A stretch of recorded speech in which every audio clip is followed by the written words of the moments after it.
뭐 생각을 해보면 뭐 왜요? 아, 녹화하고 있는 거죠? 아, 네네. 그, 네.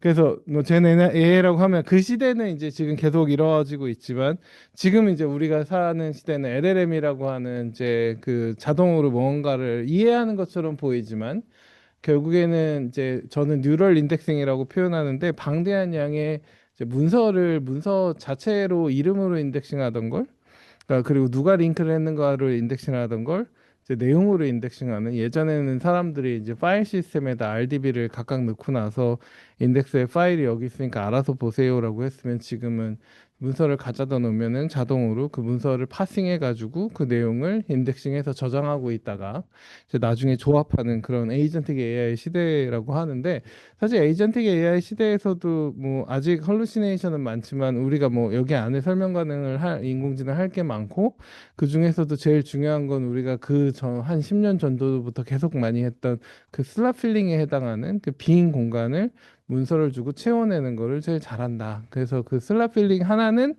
이제 그 뭐 헐루시네이션이 없고 나머지는 이제 아직 많은데 그걸 어떻게 해결할까가 있는데 사실 여기를 이제 관통하는 중요한 키워드는 이제 그 방대한 양의 그 LLM 뭐 하드웨어 장비가 덜 필요하게 될 거라는 겁니다. 그러니까 사실 10년 전 레지넷도 되게 큰 비싼 하드웨어에서만 돌아갔는데 아주 작은 핸드폰에서 이제 안 돌아가면은 막 불편하듯이 LLM도 뭐 그러니까 엔비디아 스파크 이런 게 이제 아주 작은 원래는 뭐 학습을 하고 인프런스를 하려도 한 5천만 원짜리 8장에다가 그럼 한 4억 정도 되는데 그럼 컴퓨터까지 하면은 한 8억 정도 되는 컴퓨터가 있어야 간신히 인퍼런스를 할 수 있었는데 이제는 이제 아주 작은 한 600만 원짜리 컴퓨터에서도 인퍼런스는 충분히 가능하고 두 개 붙이면은 파인 튜닝도 된다. 그러니까 뭐 사람들이 이제 그 인퍼런스 비용이 100분의 1로 줄어든다라고 생각을 해보면 그러면은 GPU 파는 입장에서는 딴 데 팔아야 될 게 더 필요한데 그게 피지컬 AI고 사실 이제 팔아야 될 게 필요한 거는 GPU 만드는 사람뿐만 아니라 연구한 사람도 똑같습니다.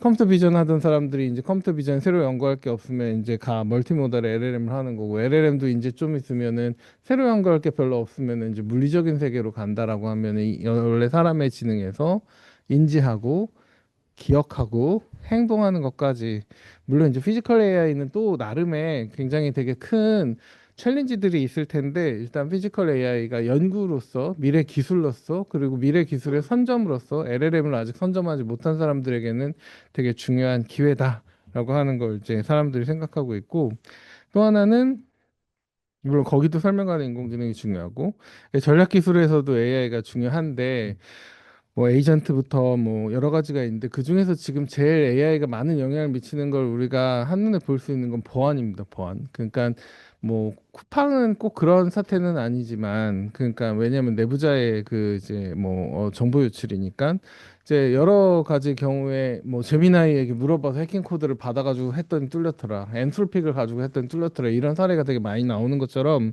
AI한테 그 공격적인 코드 만들어줘 그러면은 기존의 시스템이 못 막는 공격적인 코드를 만들어주면서 여러 기업들이 뚫려서 그래서 제가 많이 웃자 소리를 듣는 건 세상엔 두 가지 종류의 기업이 있는데 해킹 됐는데 아는 기업과 모르는 기업이 있다 이렇게 웃자 소리가 있는 것처럼 많은 기업들이 지금 이제 보안에 있어서 되게 많은 어려움을 겪고 있고 AI 때문에 그래서 보안하는 인력들이 비싸다고 합니다.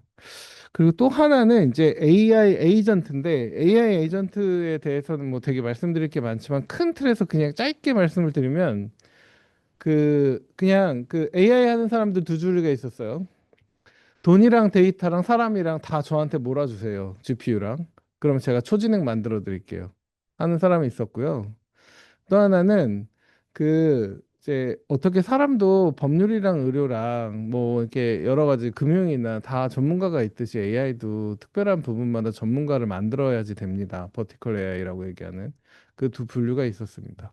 그러니까 첫 번째 전자 저한테 다 주세요. 제가 초지능 만들어 드릴게요라고 하는 거 생각나는 사람 혹시 예제로 생각나는 회사나 사람이 있으세요? 또 마크는 뭐 사실 아직 상용화 못했으니까 오픈 AI 샘 알트만 네. 그리고 테슬라, 일론 머스크 뭐 이런 사람들이죠. 그냥 사실은 이제 그 뭐 이번에 오픈AI가 700조로 한 60조 정도를 투자 받았다고 하는데 사실은 그 전에 테슬라 그러니까 이제 그 오픈AI가 투자 받은 돈이 19조 정도 됐는데 그 어떠세요? 챗GPT 5를 쓰고 나니까 초지능이 온 것 같으신가요? 박사급 AI 결과가 나오나요? 아니죠. 네, 아니에요. 자기네들 봐도 아니에요. 한 19조, 20조 정도를 때려박아 봤는데 초지능 안 나오더라고요. 초지능이 안 나오는 것뿐만 아니라 헐루시네이션이 완벽하게 고쳐지지가 않아요. 그래서 물론 자기네도 디테일하게 어떤 일이 안에서 일어난지 대충은 아는데 정확하게 몰라요. 프로빙 할 수 없어. 뭐 그 회사들이 맨날 받는 게 왜 결과가 이따위로 잘못해서 나옵니까? 헐루시네이션 하나씩 다 고쳐주세요라는 리퀘스트 엄청 많이 받는데 하나씩 하나씩 디버깅 해가지고 다시 학습해가지고 하나를 고치면 다음에 또 나오고 뭐 이러는 결과가 있으니까 그래서 어떤 일이 일어나냐면 되게 많은 빅테크들이 LLM 가지고 초지능을 만드는 걸 포기했습니다. 최근에 이제 오픈AI에서 낸 논문 중에 하나가 아마도 어쩌면 이런 방식으로는 헐루시네이션을 이론적으로 극복할 수 없을 것 같아요. 뭐 이런 논문을 이제 말한 것처럼 이제 실제 이제 이론적으로도 실질적으로도 이 방식으로는 헐루시네이션을 완벽하게 극복하는 게 어렵고 헐루시네이션을 극복하기 어려우면은 다른 방식을 찾아야 된다.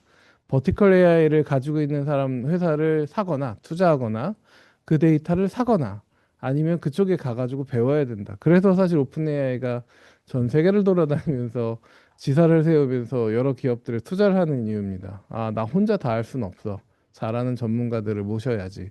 라고 하면서 그 예전에 우리가 앱 생태계랑 유튜브 크리에이터 생태계가 생기는 것처럼 AI에 있어서도 버티컬에서는 끝 분야에서는 전문가가 끝까지 다 해라. 그러니까 홀루시네이션에 나오지 않도록 완결성을 만드는 앱을 만들어라 라고 하면서 에이전틱 AI 시대가 이제 열리게 되는 겁니다.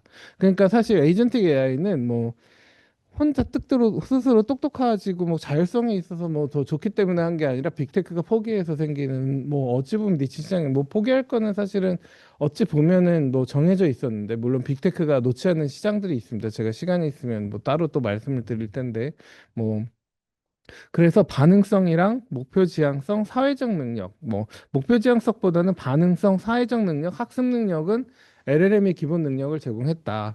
근데 자율성이랑 목표 지향성 이런 것들은 LLM이 다 못했고 에이전트 만드는 사람이 잘 책임져서 완수해 줘라라고 하는 겁니다. 그거를 마케팅적으로 포장을 하면 LLM 회사에서 빅테크에서 에이전틱 AI 시대가 왔으니까 쉽게 만들 수 있으니까 이제 만들어서 그 위에 올리세요라고 하는데 사실은 실제 어려운 일은 에이전트 만드는 사람이 하고 돈도 우리 생태계에서 여러분들이 같이 버시면 되니까 사실은 어찌 보면 되게 중요한 큰 이렇게 갭이 생기는 겁니다. 제가 아까 피지컬 AI가 하나 이제 미래 기술로 나올 텐데 하나는 에이전틱 AI라고 말씀드렸는데 뭐 이제 뭐 한국 같은 생태계가 사실 되게 경쟁적이고 서로 잘난 분들이 되게 잘난 분들이라고 사실 이제 자존감이 되게 높은 사람들이 많아가지고 뭔가 큰 틀에서 하나를 만들어 보자 이러면 잘 못하는데 내 내용을 넣어서 그 빅테크에 넣어가지고 뭔가 만들어 보자 하면 되게 잘 되는 경우가 많아서 제 생각에는 내년에는 이런 에이전틱의 그 빅테크 플랫폼 MCP 같은 이제 프로토콜 안에서 그 성공적인 나의 에이전트를 그 LLM 그런 생태계 위에서 열려서 그러니까 글로벌 고객들을 맞는 그런 에이전트들이 많이 만들어지지 않을까 생각합니다.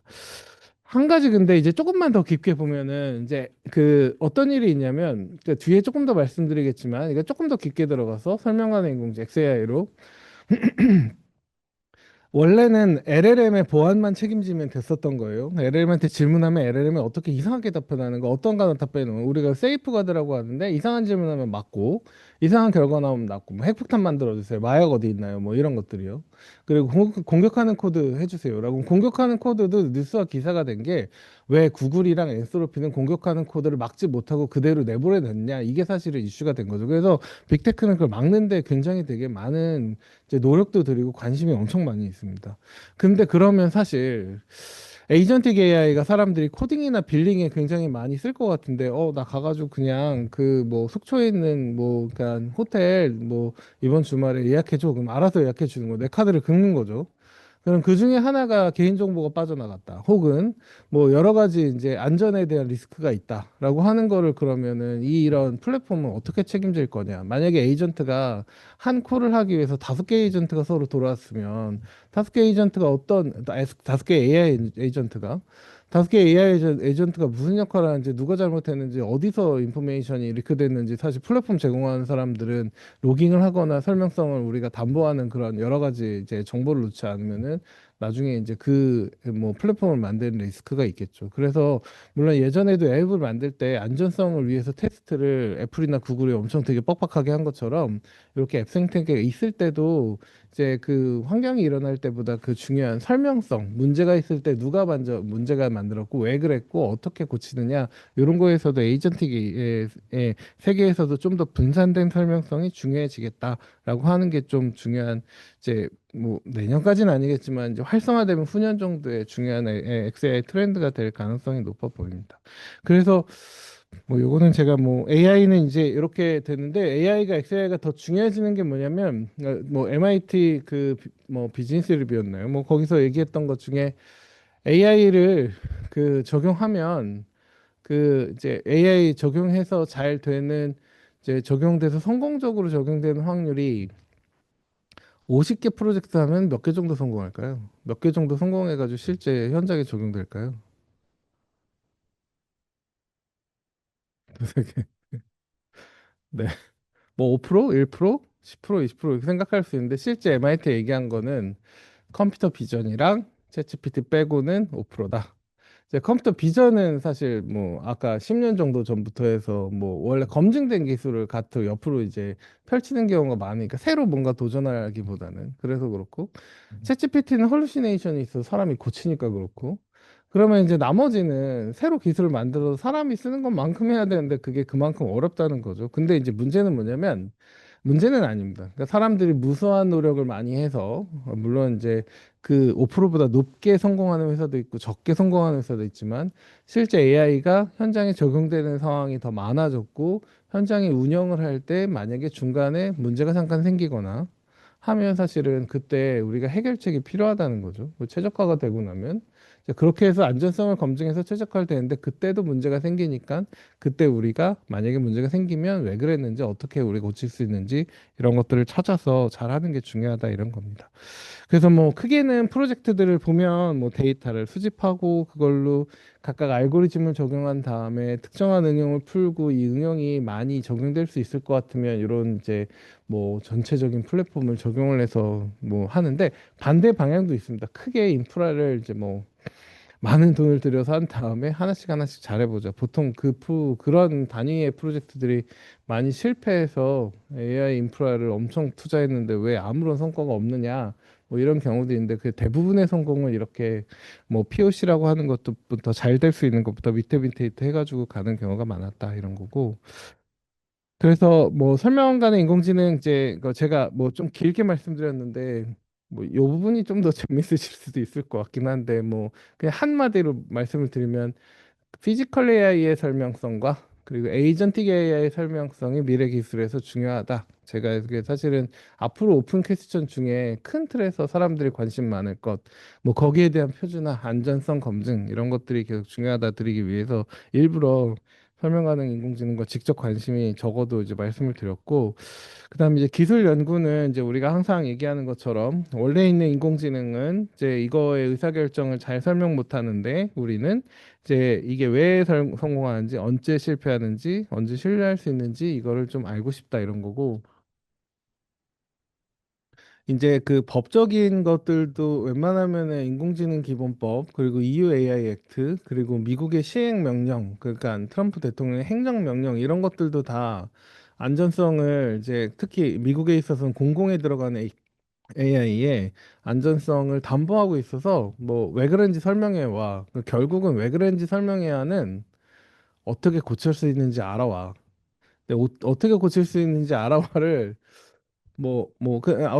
어떻게 고칠 수 있는지 알아와라고 하는 거에서 설명 가능 인공지능이 제일 많이 쓰인다고 보시면 좋을 것 같고 일단 개발 단계에서 운영 단계에서도 그렇고 운영 단계에 있어서는 누구 책임이야? 그러니까 누구 책임이냐는 게 만든 사람 책임이야? 쓰는 사람 책임이야? 아니면 제3자 책임이야? 이게 사실은 제일 중요하고, 그리고 만드는 사람 입장에서는 어떻게 고칠지 알아와. 이게 제일 중요하다고 좀 봐주시면 좋을 것 같고, 그래서 뭐 간단하게 이런 이제 동작 결과가 있을 때, 뭐 고양이입니다. 왜 그런가요? 설명해 주세요라고 하는 다양한 방법이 있다고 봐주시면 좋을 것 같습니다. 뭐 예전에는 이제 이런 뭐 막연한 방법들만 얘기했는데 지금은 이제 구체화돼서 첫 번째 그 표준까지 나온 단계니까 다양한 연구들이 있고, 그래서 이제 큰 틀에서 보면 앞에 있는 슬라이드와 이 슬라이드로 사람들이 설명성을 이해한다라고 봐주시면 좋을 것 같습니다.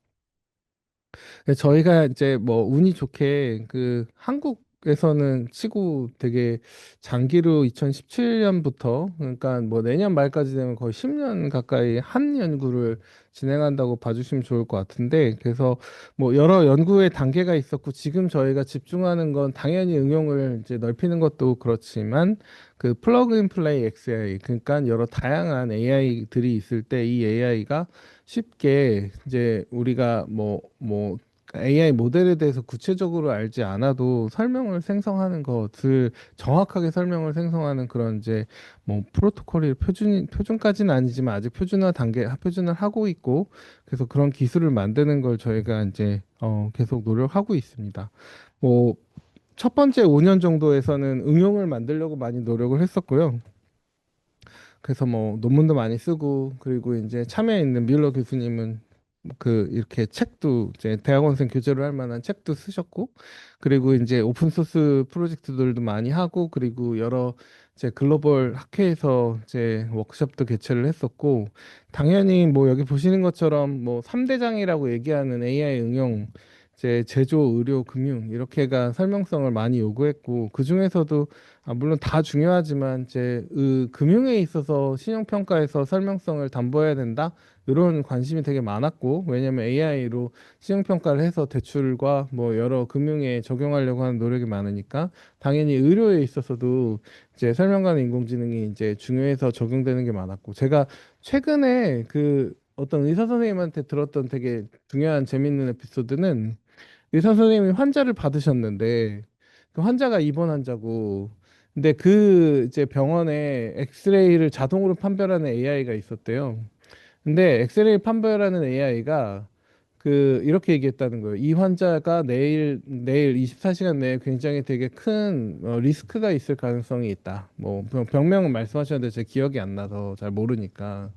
그래서 의사 선생님이 엑스레이를 되게 확대해가지고 다 들여다 봤는데 어디가 문제인지 잘 모르겠고, 그리고 또 피 검사랑 산소 포화도 이런 검사를 했는데 또 문제가 없어가지고 아닌 것 같은데, 그 환자한테 나는 문제가 없는 것 같은데 AI가 문제 있을 수 있을 것 같다고 했는데 환자 어떻게 하실 거냐고 여쭤봤더니 환자가 내일까지 그럼 입원 더 하겠다고 해가셔가지고, 그냥 원래는 선생님이라면 그냥 내보내야 되는 환자인데 하루 더 있다가 아무런 문제 없이 이렇게 이제 릴리즈 됐다고 집에 퇴원하셨다고 하는데, 다행히 문제가 없었는데, 그러면은 AI는 왜 이사 환자가 굉장히 되게 큰 리스크를 가질 거라고 얘기를 했는가를 그냥 설명만 조금만 했으면 사실은 이구나 아니구나라고 하는 걸 조금 더 명확하게 알 수 있을 텐데, AI를 쓰긴 쓰고 AI가 맞는 경우도 많은데 이제 문제라고 했는데 문제의 원인을 설명을 잘 안 해주니까 사실 그런 일이 있고, 그런 일이 많다.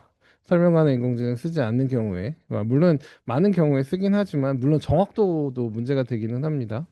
그래서 저희가 했었던 여러 가지 이제 활동들을 보면 그 이제 XAI 프로젝트를 같이 견인했던 이제 프로그램 매니저이신데 데이비드 거닝이랑 같이 이제 설명하는 인공지능의 전체적인 그 이제 구조, 그러니까 각각 알고리즘마다 어떤 설명성이 들어가고 설명성마다 어떤 이제 그 장점이 있는가, 이런 이제 논의를 많이 했고요. 결국 우리가 얻었던 결론 중에 제일 큰 거는 설명성을 담보하면 일반화 성능이 올라간다. 우리가 설명성을 담보하면 성능은 안 올라간다고 생각했는데, 설명을 AI 모델이 해야 되고, 그리고 실제 완벽하게 이해하지 못했을 때 답은 맞았는데 완벽하게 이해하지 못했을 때는 그 설명성을 이제 그 설명을 해보라고 하고 그리고 틀렸을 경우는 다시 학습하게 되니까 이제 설명성을 담보하는 경우가 있어서 이제 그 이제 성능이 올라간다 일반화 성능이 올라간다라는 걸 한 바가 있고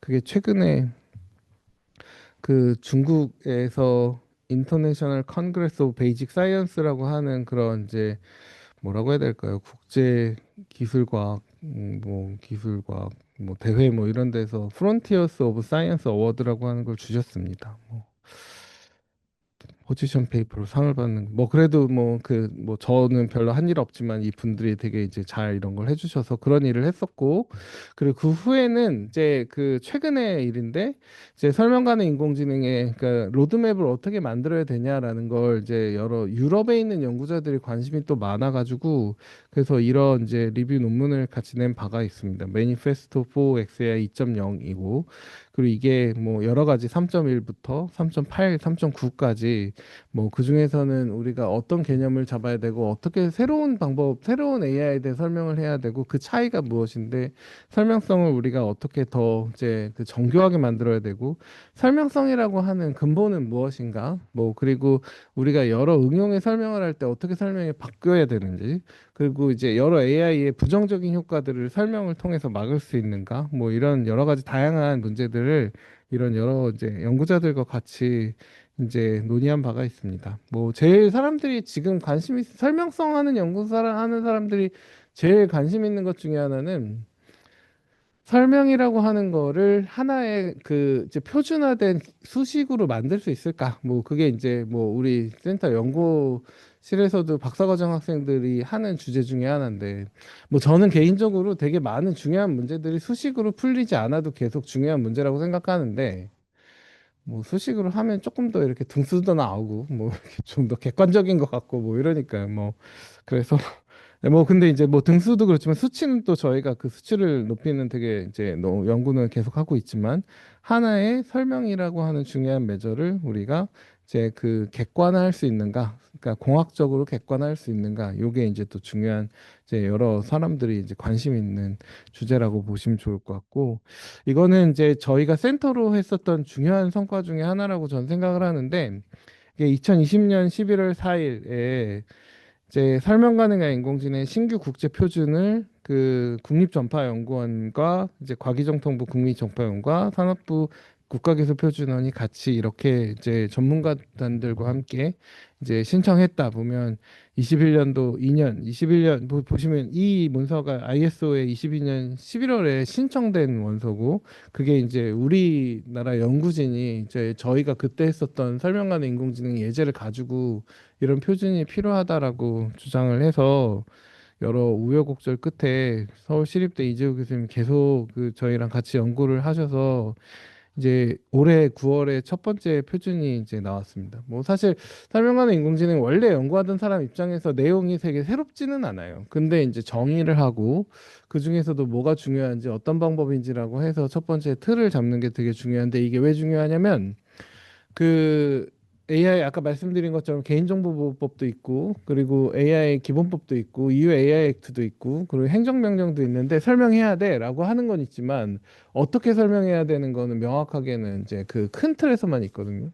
표준화가 되어 있지 않았는데 표준화가 되고 난 다음에는 표준화된 이 스펙대로 설명해야 돼라고 하는 게 나올 거고 그게 각 분야마다 의료마다 그리고 금융 뭐 제조 뭐 이런 데마다 표준이 만들어지면서 이슈가 있는 데들은 그 이제 그 표준이 나오면서 그 표준대로 얼만큼 충실하게 설명을 했는가 아닌가라고 하는 거를 이제 사람들이 계속 질문하게 될 가능성이 높아 보입니다. 그래서 표준화가 첫 번째 됐다는 표준화도 원래는 사실은 1, 2년 전에 됐어야 되는데 여러 사람들이 제가 이적이 생각게 들었을 때는 여러 사람들이 막았다고 들었어요. 막았다고라기보다는 여러 이해관계자들이 빨리 제정하는 거를 되게 원치 않았다고 들었었어요. 근데 뭐 어쨌든 뭐 표준화가 뭐 그 상용화에 들어가는 게 중요하니까 필요하고 제 생각에는 조만간 PMP-XL도 표준화에 지금 이제 대상이 되지만 되게 여러 응용 분야에서 표준화가 계속 더 중요해질 거다라는 겁니다.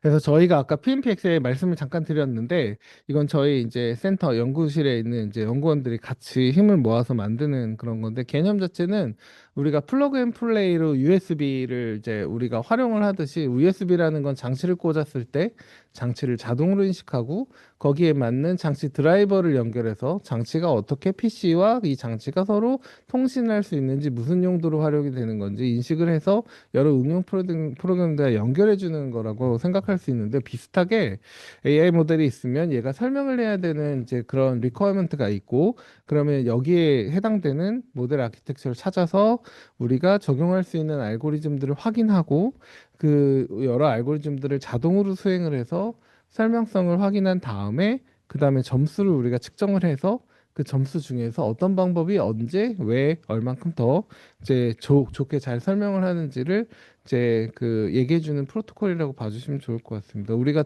그러니까 원래 뭐 개념이 없었던 우리가 처음 개념을 이제 만들어서 제안을 하고 구현까지 해서 공개 소프트웨어로 이제 공개까지 한 그런 프로젝트라고 봐주시면 좋을 것 같고 이제 코렉트니스 얼마나 정확한가, 컨티뉴티 얼마나 잡음에 강건한가, 컴팩트니스 설명이 얼마나 그 간결한가 이런 걸 가지고 여러 알고리즘을 이제 적용을 했을 때 어떤 알고리즘이 이제 랭킹이 1인지 이런 이제 컴팩트니스, 컨티뉴티, 컴팩 뭐 이제 코렉트니스의 메저를 우리가 이제 가중합을 했을 때라고 해서 이런 걸 자동으로 해주는 알고리즘이라고 봐주시면 좋을 것 같고 공개 소프트웨어로 이제 저희가 공개를 했습니다.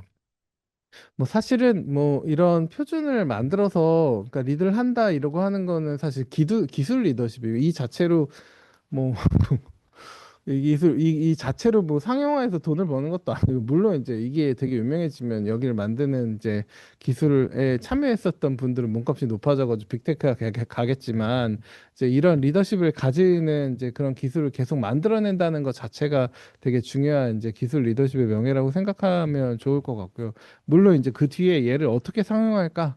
뭐 이런 건 또 다른 상용화는 누가 맡아서 할까? 얼만큼 이제 우리가 걔를 넓힐까? 이건 또 되게 중요한 이제 거고 상용화도 되게 중요하다. 뭐 기술 뭐 이렇게 나라에서 돈을 들여서 뭐 하면 돈을 쓰는 것만 하는 거지 버는 건 아니지 않냐 이런 요청을 많이 받아서 제가 창업을 했는데 그 이제 이니지라는 하는 회사가 설명 가능 인공지능으로 그 이제 그러니까 우리나라 첫 번째 전략 기술을 보유한 회사로 인정을 받아서 보시는 것처럼 굉장히 되게 많은 이제 국내외 주요 기업들의 제조 AI에서 AI를 적용을 하고 예측을 하고 설명을 하고 또 수정을 하고 고도화하고 자동 운전을 하면서 그래서 이제 오퍼레이션을 하고 있습니다. 뭐 여기 보신 것처럼 국가 전략 기술의 인정을 받으면 초격차 기술 특례 상장이 가능하다고 하시니 하겠죠. 네.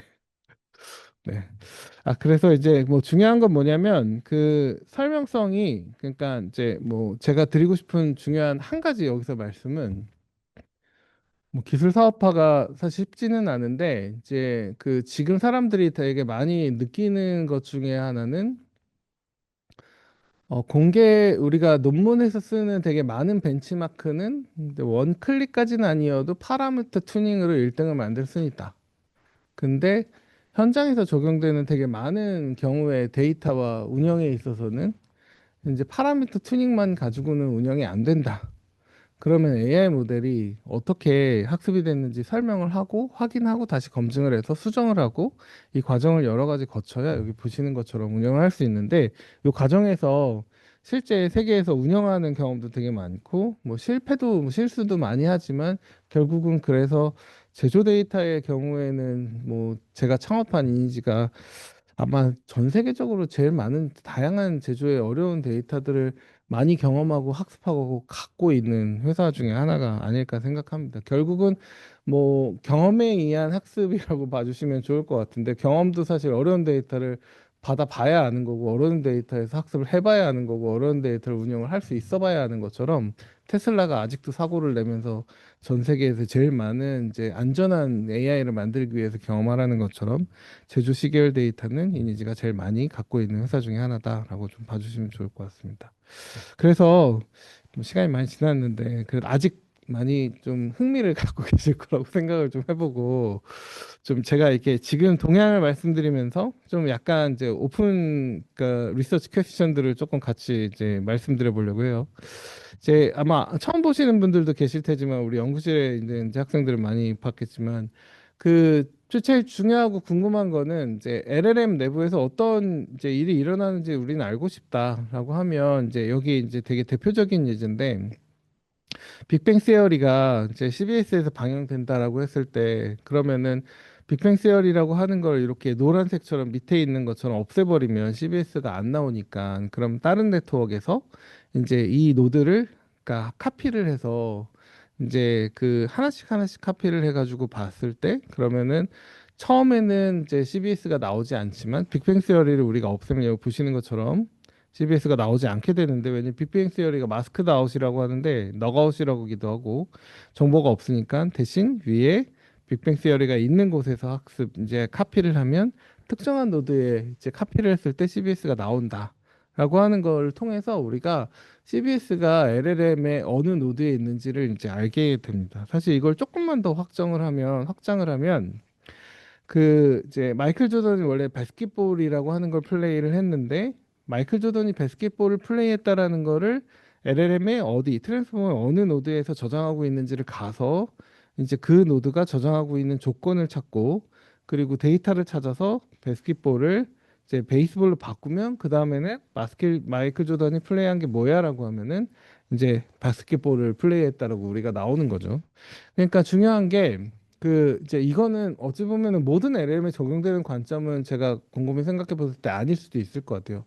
LLM 내부에도 되게 다양한 이제 다양한 지식이 있고 근데 우리가 LLM을 단순한까지는 아니어도 지식을 저장하고 가져오는 그런 저장 장치라고 생각을 했을 때 아까 제가 뉴럴 인덱싱이라고 말씀드렸는데 그럼 지식하고 저장할 때 인덱싱에서도 인덱싱을 조건으로 가져오는 애가 있고 데이터를 저장하는 애가 있으면 우리가 어떤 데이터를 가져오고 싶고 바꾸고 싶고 하면 조건과 저장을 우리가 가져오면 된다라고 하는 가정을 가지고 있는 거죠.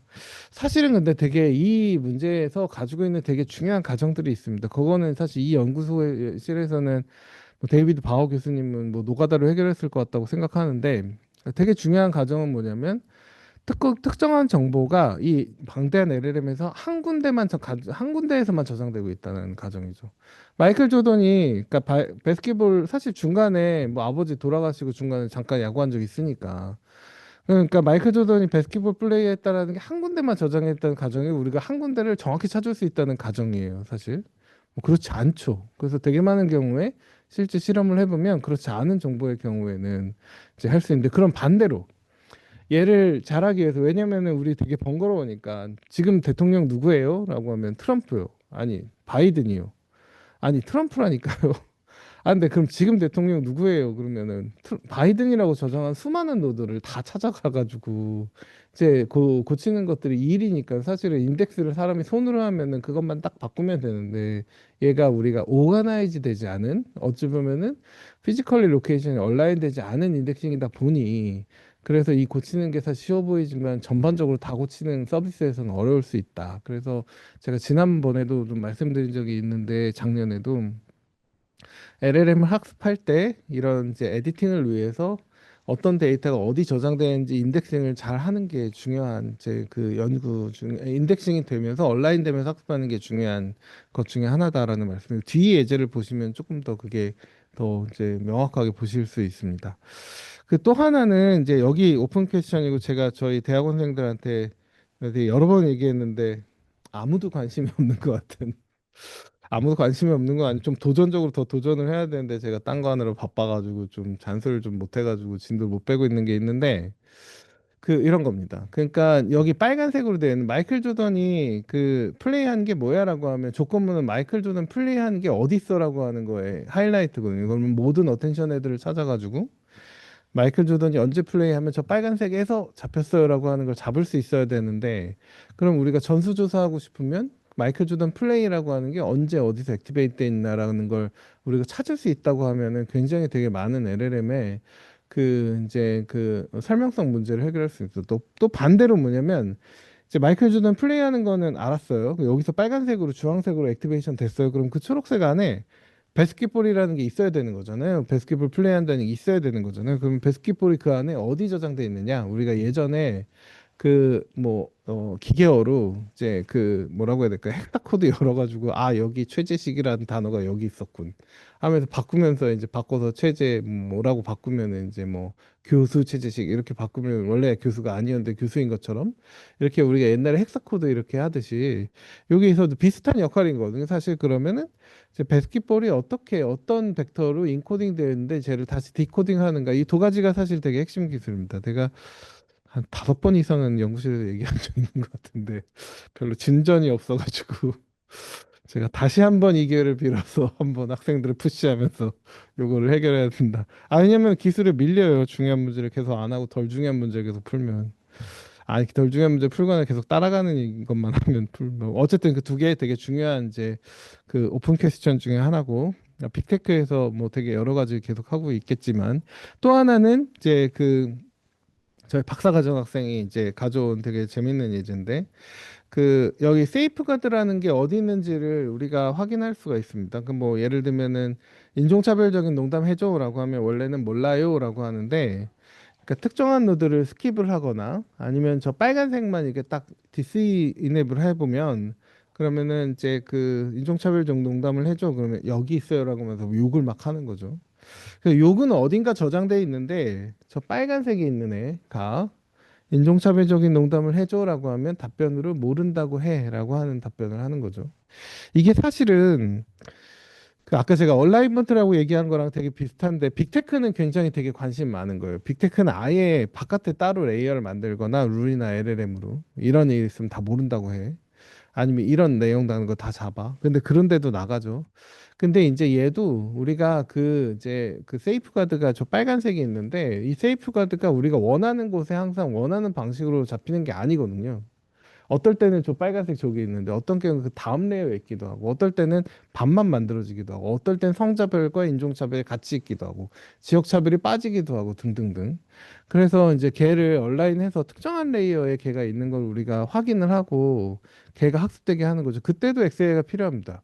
야, 너 그 세이프가드가 두 번째 레이어 이상 넘어가서는 하지 마. 왜냐면 거기 이상은 복잡해지기 때문에 거기서는 탐지가 잘 안 돼. 예를 들면 이런 거 하고 싶으면 그 세이프가드가 특정한 레이어에 계속 있는지 감지하고 바깥에 나가면 아니야, 아니야, 앞으로 돌아와. 이런 역할을 해야 되니까 사실 얘가 어디에 어떻게 분포되어 있는지를 잘 하는 게 중요합니다. 뭐 당연히 막을 때 뭐 이렇게 막는지 저렇게 막는지 다 중요하니까요. 그래서 이제 그 과정에서도 중요하다는 거고 채팅. 아, 네. 네, 공유 가능합니다. 네, 다 대부분 공유 가능한 내용이고요. 재밌으셔서 여쭤보시는 거죠, 신재솔님은? 아니, 농담입니다. 네. 아,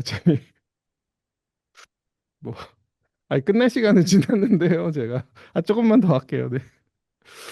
네. 조금만이야, 한 30분 더 할 것 같긴 한데. 그래서 뭐, 그래도 많이 지났네요. 그러면 조금 더, 네. 일단 제가 말씀드리면서, 오픈 퀘스천을 더 말씀드릴 텐데, 지금 뭐 제가 드릴 그 이제 오픈 퀘스천 중에서는 물론 그래도 레퍼런스는 사람들이 검색이나 렉으로 많이 풀고 있어가지고 그러니까 검색이나 렉으로 푼다는 건 검색 결과를 넣은 다음에 요약해줘 이렇게 하면 사실 아까 말씀드린 것처럼 검색이 이상하지 않으면 사실은 요약에 문제가 있는 경우는 거의 없어요. 그리고 그 또 뭐 레그의 경우에도 벡터 DB 중에서 검색을 해서 가져오는 거니까 그걸 검색해서 문서를 넣거나 아니면은 벡터를 넣어서 우리가 요약하는 경우 그래서 이제 멀티모달에서 우리가 설명을 어떻게 하느냐 LLM에서 그리고 뭐 아까 에이전틱에서 AI에서 엑셀 어떻게 하느냐 말씀드렸고 응용해서 그러면은 뭐 설명해서 검증 우리가 뭐 테스팅이라고 하는데 테스팅도 바깥의 노서로만 보고 기능적으로 이제 우리가 할 수 있는 시나리오에선 다 검증했어 라고 해서 자동차가 사고 나지 않는 건 아니니까요 그죠? 그러니까 왜냐면은 이제 기능적인 안전성을 내부를 다 봐야지 알 수 있는 경우가 분명히 있기도 하고 특히 이제 작게 만든 모델의 경우에는 그런 경우는 이제 아까 CNN은 뒤에 좀 더 말씀드리지만 LLM 경우에는 저런 테스팅 기법을 우리가 어떻게 한 곳에만 저장돼 있는가 그때 얘가 항상 액티베이션 되는 조건을 우리가 알 수 있는가? 거기 있는 내용에 저장되어 있는 것은 무엇인가? 그거를 우리가 어떻게 효율적으로 빨리 정확하게 잘 그리고 원하면 바꾸고라고 하는 걸 잘할 수 있느냐? 이런 게 좀 기술이라고 봐주시면 좋을 것 같고 물론 그러니까 걔는 좀 마이크로 기술이고요. 우리가 전자현미경으로 정말 하나씩 하나씩 봤는데 너무 보기 어려운데 보는 거 하는 것처럼 오히려 그 기술이 어렵습니다. 매크로로 그러니까 전반적으로 어느 영역에 무슨 정보가 저장돼 있는지를 보는 것도 사실 되게 중요한 이제 오픈 퀘스천 중에 하나죠. 근데 매크로는 사실은 뭐 그 소넷에서 제가 하나만 슬라이드를 잠시만요. 이런 공유가 캔슬이 되는군요.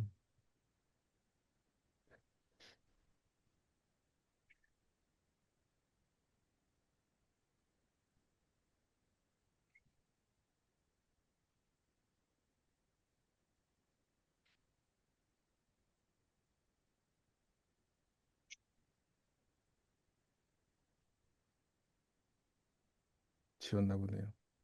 있었는데. 네. 그냥 말로 설명드리겠습니다. 이거 다시 이렇게 해야 되죠? 네. 하고 그리고 이거를 네. 하고 어, 이렇게 하면 되죠? 네. 그 제가 말씀드리려고 했던 거는 그 이제 엔트로픽의 미케니스틱 인터프리터빌리티 보면은 거기에 이제 뭐 내용도 있지만 이제 소넷이라고 하는 이제 얘가 클라우드로 이렇게 생겼다. 매크로로 여기는 뭐 헤이트하는 게 있고 여기는 뭐 감정적인 게 있고 이런 거는 사실 되게 어렵진 않습니다. 그러니까 그 기본적으로 그냥 벡터로 모으면 되는 거 작은 공간에 걔를 주민했을 때도 얼마나 우리가 세밀하게 걔가 어떤 차이가 있는지 뭐 그걸 디시전 바운더리 레벨에서 그리고 어텐션 헤드 입장에서 그리고 이제 멀티레이어 펄세트론 저장의 입장에서 하나하나를 우리가 뭐 비트 바이트 이제 단위로 할 수 있는 거를 어떻게 알 수 있는가 이게 좀 더 계속 LLM에도 기술이라고 봐주시면 좋을 것 같고 이제 짧게 저희가 했었던 내용들을 좀 설명을 좀 드려보면은 그 이제 뭐 계속 했었던 그런 연구들을 네, 이렇게 이제 그러니까 CNN의 경우에 그 내부를 우리가 보려고 노력을 많이 했었고요. 그래서 이제 그 내부가 이렇게 여러 디시전 바운더리라고 하는 게 있는데 그 디시전 바운더리를 우리가 부호가 변했을 때 어떻게 바뀌나라고 하는 걸 우리가 보려고 했었고 근데 그 경우에도 여기 보시는 것처럼 물론 이제 어텐션 헤드 뭐 트랜스포머도 이런 방식으로 우리가 그릴 수 있는데 그 차원이 사실 너무 복잡해가지고 그렇지는 않지만 우리가 생성형 모델이라고 하는 DCNN 같은 모델에서 그려봤을 때 이제 그 사람의 얼굴이 세 개가 있고 세 개가 이제 초록색, 파란색, 주황색으로 각각 매핑이 된다고 했을 때 처음에는 이제 각각 레이어에서는 이제 선형으로 이렇게 되지만 레이어가 더 깊어질수록 원래 처음에 이 이미지를 만드는 점과 그리고 이제 그 이미지가 만들어지는 이제 고차원 공간에서의 점이 이렇게 구불구불 되는데 이 구불구불 되는 것의 의미를 우리가 어떻게 판별할까 하는 되게 다양한 연구들을 많이 했었습니다. 그 중에서는 뭐 이렇게 이제 디시전 바운더리가 이제 컨벡스랑 컨케이브가 있어도 잘 이제 디자인되는 거를 우리가 확인을 했고 이제 뭐 우리가 뭐 이거는 이제 이미 풀린 어찌 보면은 이제 디시전 바운더리를 놓고 정확하게 이 안에서 뭐가 있는지 찾아주세요라고 하는 건 저희가 RRT라는 알고리즘을 가지고 풀었던 문제니까 만약에 이제 비슷하게 그 아까 마이클 조던의 경우에서 이 어텐션 헤드가 언제까지 어떤 벡터가 들어올 때까지 액티베이션 되고 언제까지 액티베이션 벡터가 들어오면 안 돼요라고 하는 걸 찾을 수 있다면 그리고 그거를 언어로 매핑할 수 있으면 해킹 문제가 많이 이제 풀립니다. 그러니까 어떻게 풀리냐고 하면은 이런 거잖아요. 그러니까 해킹 코드를 이럴 때 해킹 코드를 짜줘라고 하면 그러면 이제 해킹 코드를 이렇게 원래는 몰라요라고 얘기를 하는데 해킹 코드를 짜요를 되게 다양하게 이렇게 우리가 그러니까 벡터 공간에서 실제로는 우리가 저희가 이제 연구를 할 때는 뭐 점도 하나 더 찍어보고 점 두 개 찍어보고 아예 점을 없애보기도 하고 중간에 뭐 단어를 바꿔보기도 하고 예를 들면 이런 식의 역할을 하는데 결국은 문제 그 단어를 바꿨을 때 벡터 공간에서 얘가 안에 들어가느냐 안에 들어가지 않느냐의 문제죠. 안에 들어가면 막히고 바깥으로 들어가면은 이제 안 막히는 거예요.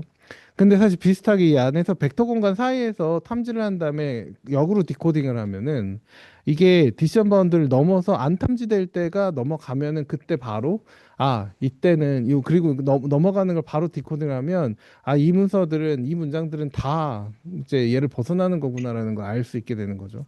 뭐 조금 어렵기는 한데 제 말씀은 그러니까 언어를 바꿔가지고 얘가 뚫리나 안 뚫리나 보는 것보다 벡터 자체를 이런 식으로 다 바운더리를 본 다음에 얘가 안 뚫리는 데까지 가가지고 역으로 걔를 단어로 바꿔본 다음에 걔가 우리가 실현할 수 있는 걸 보는 게 훨씬 더 컴플리트한 방법에 더 가깝다는 말씀이에요. 그래서 이게 결국은 우리가 CN에서 뭐 CNN의 내부 공간에서 했지만 어텐션에 대해 그 뭐 디시전 바운더리 그에서도 분명히 비슷하게 할 수 있는 그런 거라고 보고 세이프가드에서는 우리가 이제 볼 수 있고 또 저희가 이런 연구를 비슷하게 이제 아티팩트라고 하는 걸 만드는 거를 자동으로 수정하는 그런 연구를 실행한 바가 있습니다. 그렇게 뭐 이상한 이미지가 만들어지면은 중간에 학습이 잘 안 된 뭔가가 있었는데 걔를 우리가 자동으로 수정을 해서 이렇게 만든 바가 있고 뭐 그렇게 만든 원리는 저렇게 내부 중에서 아티팩트를 만든 애와 많이 겹치는 애가 누군지를 보고 그 노드를 이제 같이 이렇게 없애면 이제 이렇게 뭐 그 이제 정상적인 이미지가 만들어진다라고 하는 거고 네 그래서 뭐 이제 저렇게 이제 미디어에 관심을 받은 바가 있습니다. 그리고 또 저희가 관심을 가졌던 건 뭐냐면 이제 그러니까 뭐 이거는 좀 설명성과는 조금 더 거리가 멀지만 그래도 이런 과정을 통해서 아티팩트를 많이 줄이다 보니까 이제 굉장히 되게 단순한 그런 이제 이미지들이 많이 만들어지기 시작했고 뭐 그건 당연히 새로운 건 만들다가 실패해서 그런 거니까 그렇고 그래서 우리가 이 공간 자체가 얼만큼 이전에 이제 그러니까 트레이닝 데이터가 많이 몰려 있는 곳인지 아니면 트레이닝 데이터가 적게 몰려 있는 곳인지를 판별하는 그런 매트릭을 이제 좀 더 객관화돼서 만드는 그런 매트릭을 이제 만들었습니다. 얼마나 노블한지에 해당하는 거죠. 사실은 되게 그런 게 있을 것 같지만 사실 없었어요. 그래서 저희가 이제 레얼리티 스코어라고 하는 걸 만들기까지 이제 레얼리티 스코어가 어떻게 이제 되냐면 각각의 리얼 샘플들이 있는 매니폴드 공간에서 이제 바운더리 얘가 비슷한 얘 근처에 있는 그러니까 K 번째까지 비슷한 가까이에 있는 공간들 그러니까 점들을 찾아가지고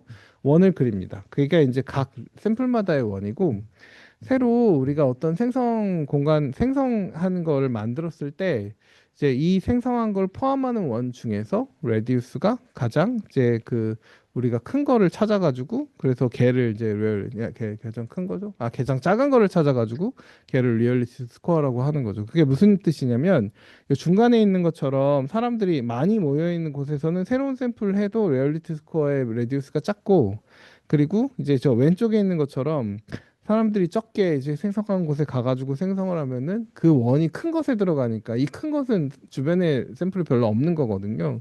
그래서 레얼리티 스코어가 높다는 거죠. 그래서 우리가 가능하면 생성을 할 때 이 레얼리티 스코어가 높은 중간 것보다는 왼쪽에 있는 거를 더 학습하고 생성하도록 하면 더 창의적인 것들이 만들어진다는 걸 저희가 본 바가 있습니다. 그건 사실 당연히 이제 안에 있는 매니폴드 공간이 어떻게 생겼는지를 이제 뭐 이런 방법으로 찾았는데요. 이제 매니폴드에 있는 공간을 우리가 어떻게 이제 설명하고 알고 디시전 바운드리가 어디 있는지를 봐야지만 알 수 있는 연구라고 봐주시면 좋을 것 같고요. 그래서 이렇게 이런 방법을 하면 레퍼런스는 하나가 있는데 되게 다양하게 색깔도 바뀌고 모양도 바뀌고 포즈도 바뀌고 원래는 이제 실제 새로운 걸 더 만들어 봐 그러면 되게 비슷한 것들이 모두 콜랩스돼서 만들어지는데 다양한 걸 이제 만드는 그런 이제 연구라고 봐주시면 좋을 것 같습니다.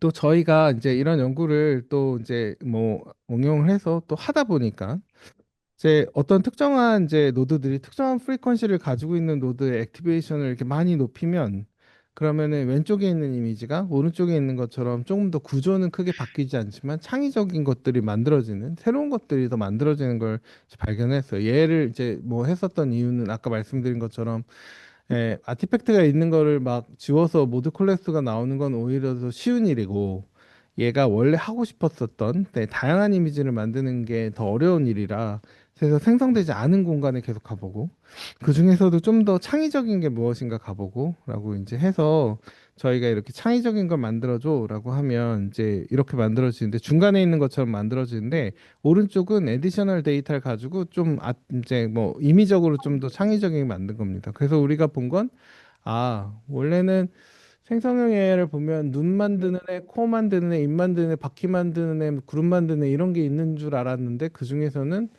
창의성을 높이는 애도 있었구나. 그 창의성이라는 게 특정한 하나만 창의적으로 만들게 지어지는 게 아니라 걔를 활성화되면 되게 다양한 이미지의 창의성이 활성화되는구나. 창의성 노드라고 우리가 완벽하게 정의할 수는 없지만 그런 역할을 하는 노드들이 있더라, 내부에 라고 하는 걸 확인한 바가 있습니다. 그리고 최근에 한 연구 중에 하나는 이제 최근에 뭐 뉴스에 나왔던 연구인데 여러 가지 이제 LLM에 우리가 보통 볼 때 이거를 뭐 폴리시멘틱이라고 하는 그런 연구 기술이랑 관련이 있는데 큰 틀에서 봤을 때 우리가 어떤 게 이미지 같은 걸 인식을 할 때 눈, 코, 입을 보고 걔네들이 같이 있는 애는 요런 눈, 코, 입이 있는 애는 사람, 요런 눈, 코, 입이 있는 애는 강아지라고 하는 걸 우리가 본다고 하면 이제 그 여러 눈, 코, 입이 있어서 하나의 개념으로 취합되는 애를 우리가 폴리시멘틱이라고 하는데 그러면 결국 여러 가지 다양한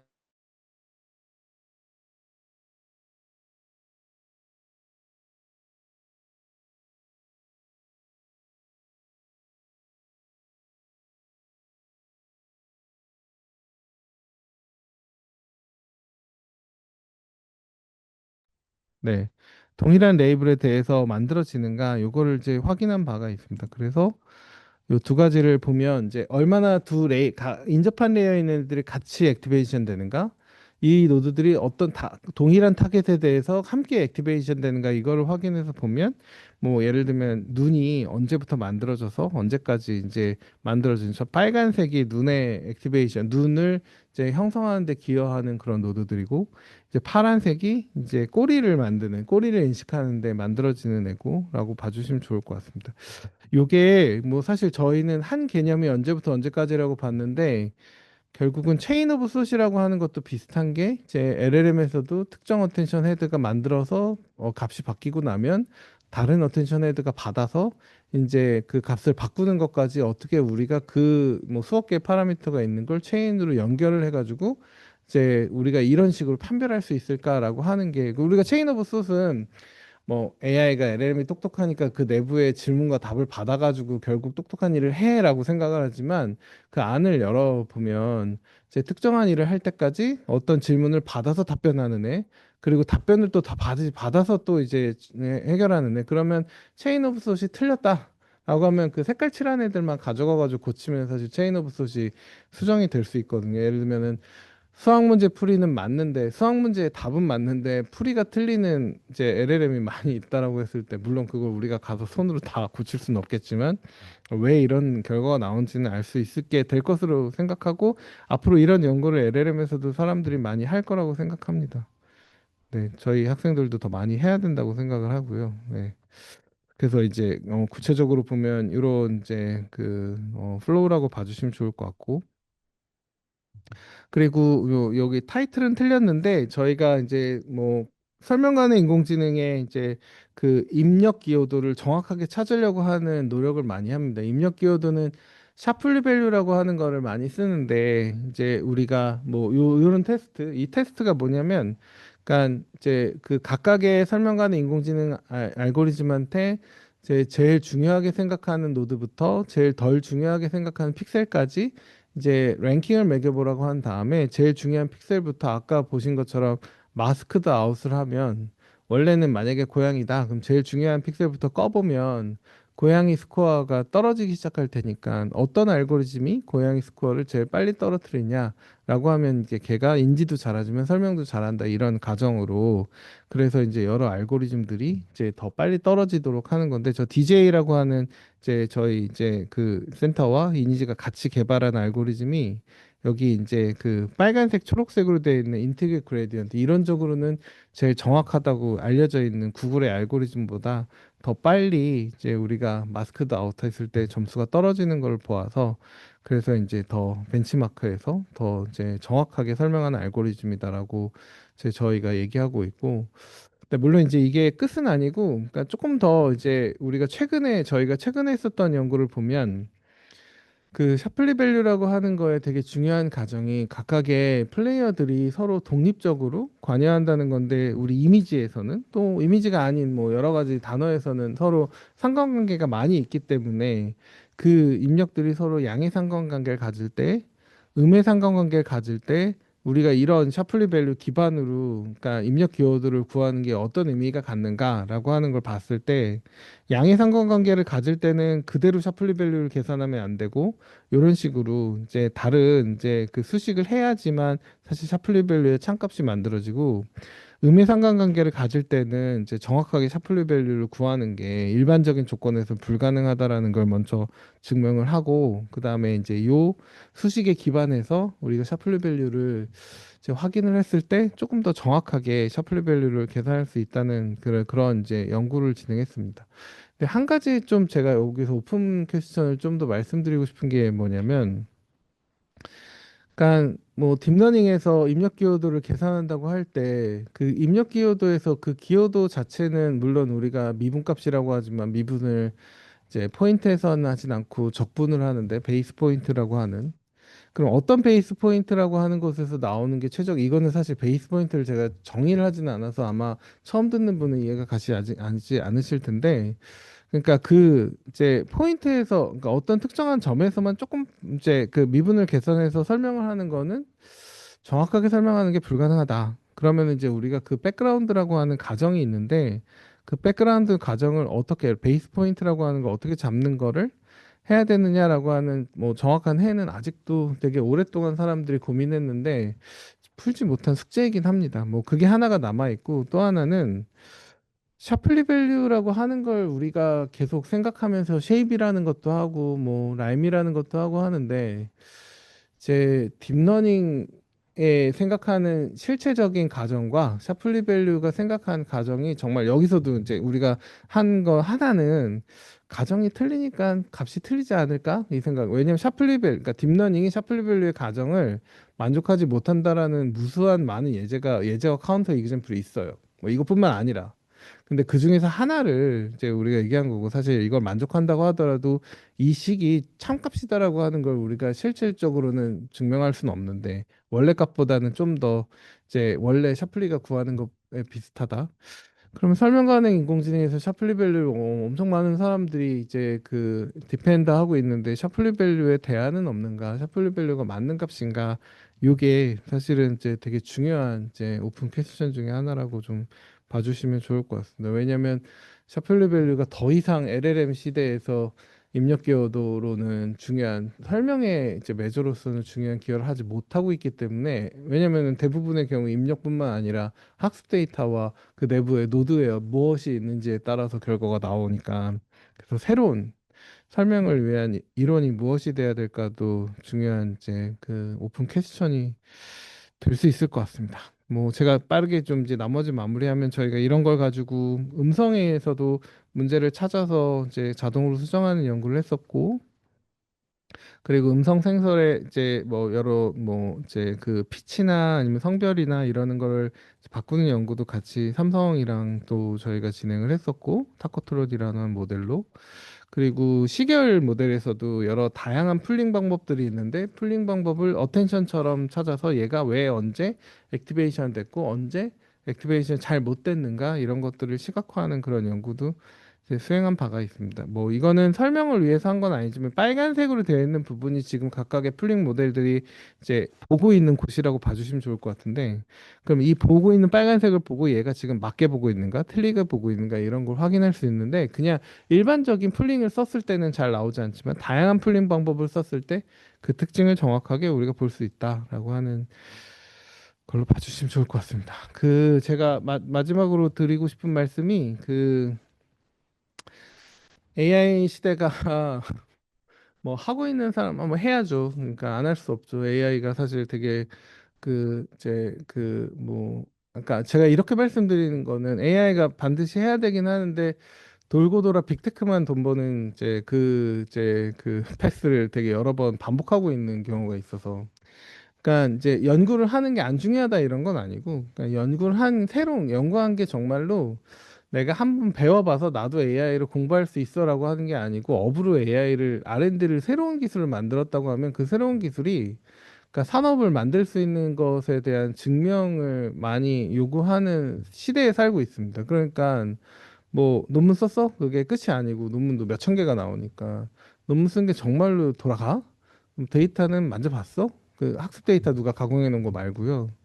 그래서 이제 뭐 여러 전략적으로도 중요하지만 실제로 그 현장에라고 하는 되게 현장은 다양하게 있습니다. 의료도 현장이고 제조도 현장이고 뭐 인터넷도 현장이고 뭐 그러니까 RPA 같은 사무도 현장이고 등등등 있는데 그러면 그래서 원래 프리트레이닝 할 때 어떤 기술이 중요해? 그걸 가지고 조금 파인 튜닝 할 때 퓨샷을 하면 될 것 같아. 근데 그 시대는 이제 지났고 물론 아주 이론적이거나 아까 말씀드린 피지컬 AI는 아주 막 LLM에 딥 들어가서 하나씩 하나씩 보고하는 약간 노가다 같지만 되게 아무도 안 하는 그런 연구는 아직은 원천적이지만 그렇지 않고 남들도 많이 할 수 있고 많이 해본 그런 연구는 응용 연구는 결국은 테스트 타임 스케일링에 들어갑니다.